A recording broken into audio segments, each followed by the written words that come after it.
Assalamualaikum warahmatullahi wabarakatuh. Selamat pagi, selamat siang, dan selamat malam.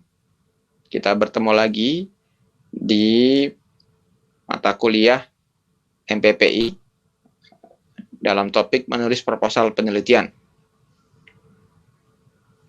Dalam perkuliahan ini, kita akan membahas yang pertama adalah bagaimana menyampaikan ide yang efektif. Lalu yang kedua adalah mencari keterbaruan. Lalu berikutnya adalah bagaimana menulis teknik persuasi ya melalui tulisan sehingga konsep dan desain sistem tersampaikan dengan baik. Lalu juga kita menyampaikan posisi yang sedang dilakukan oleh orang lain dan juga menyampaikan hasil preliminary, minimal proposal kan belum selesai kan, minimal sudah ada barang 30% lah. Ya, lalu persiapan lainnya kembali lagi saya akan tekankan lagi etika dalam proposal. Dan nanti juga akan membahas contoh-contoh dari proposal.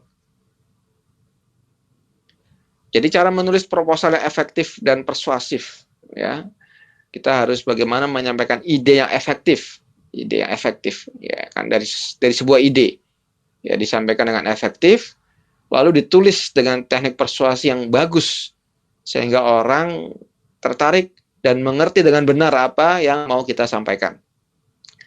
Berikutnya lagi adalah jangan lupa etika dalam menulis proposal. Ya, apalagi mungkin kita melihat membandingkan pekerjaan orang lain, jangan mengaku-ngaku itu pekerjaan kita, dan kita harus tahu juga posisi kita di mana dalam melakukan pekerjaan yang akan kita lakukan ini. Nah, kita akan masuk ke dalam menyampaikan ide yang efektif. Ya, mencari ide kita sudah bahas, yaitu melalui studi literatur, lalu ditambah tadi bagaimana menganotate bibliografinya biar studi literatur yang kita lakukan lebih efektif dan efisien. Ya, lalu juga mencari ide itu dari permasalahan yang ada, mencari sumber permasalahan.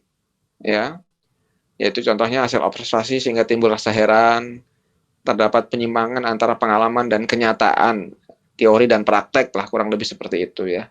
Terdapat penyimpangan antara yang direncanakan dengan kenyataan, ya, dan tentu saja ya ada suatu kompetisi, ya, bersaing. Ya. Lalu biasanya kita perlu juga menyampaikan ide yang efektif. Ide yaitu dari kondisi terkini global, ya SDG, ya, ataupun yang lainnya, ya seperti nawacita, ya, menemukan permasalahan yang mendesak, ya, contoh pengenalan pola apalagi ini mungkin COVID, ya, coba kita akan angkat topik COVID tetapi yang kita hubungkan dengan keahlian kita, nah itu penting juga ya. Lalu meneliti permasalahan yang berdampak luas, ya, seperti contoh penelitian proporsi makan yang yang bervitamin, yang bergizi dinilai secara otomatis sehingga menanggulangi stunting di Indonesia ataupun pola hidup yang tidak baik di Indonesia dan seterusnya. Banyak sekali yang bisa kita lakukan. Lalu juga masalahnya spesifik, ya, spesifik. Contoh penelitian alat bantu tunanetra dengan sensor gerak, ya, sehingga ya orang lain belum melakukannya, ya. Atau kita tantangan untuk penambahan nilai teknologi, ya. Kita buat sesuatu yang lebih cepat, lebih murah, dan seterusnya dan seterusnya. Ya, itu harus disampaikan dengan baik. Ya, ini contoh 11 permasalahan di Indonesia, ya, yang mungkin bisa kita lihat. Yang pertama adalah contoh ini perekonomian rakyat, harga kebutuhan pokok dan sebagainya. Nah, silakan kita lihat nanti ya. Lalu juga kalau memang bisa kita buat gambar yang bagus, tetapi gambar sendiri, jangan mengambil gambar dari tempat lain ya.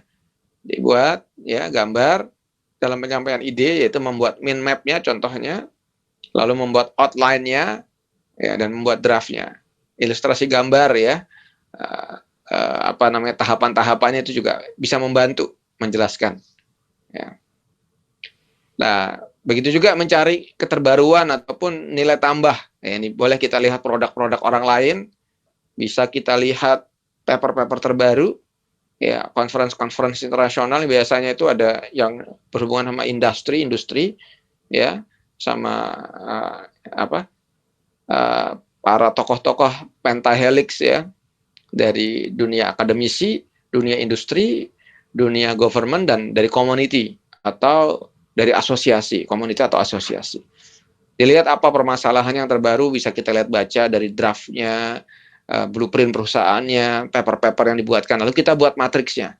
Penelitian ini siapa, hardware-nya bagaimana, metodenya seperti hasilnya apa. Dan kita mau main di mana, itu penting juga. Ya, ini contoh dibuat matriks kah dan sebagainya. Ya. Lalu dengan tulisan, nah ini kemudian juga MPPI ya, dibuat itu tulisan.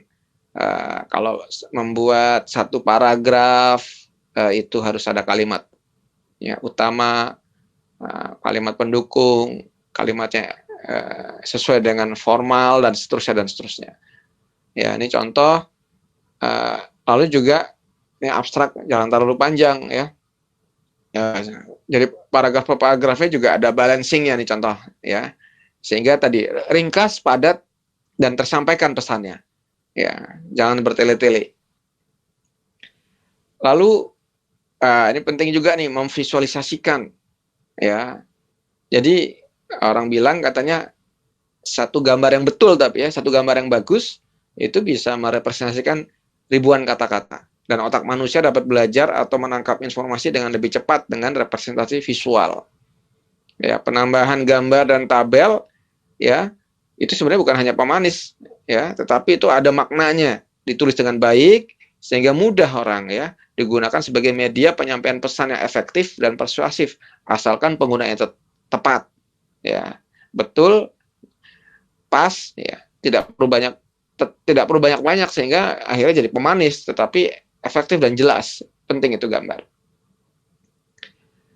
Lalu konsep dan desain sistem, dibuat bloknya, dibuat prototipenya, mock-up-nya, sehingga udah kelihatan nih barangnya jadi, milestone-nya seperti apa dan sebagainya.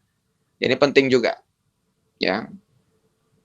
Berikutnya juga konsep dan desain sistem. Ya, nih mock-up ini bukan untuk memanipulasi, bukan ya. Mock-up ini adalah untuk menunjukkan bahwa apa yang kita lakukan akan bisa terlaksana, dan apabila terlaksana akan seperti ini hasilnya.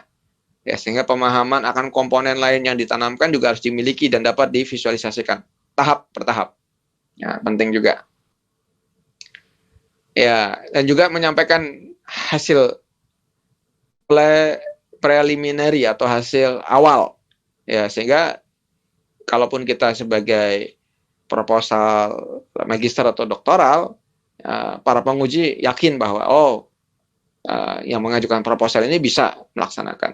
Atau kalau proposal hibah, reviewer juga akan mengetahui si peneliti ini bisa melakukan dengan baik.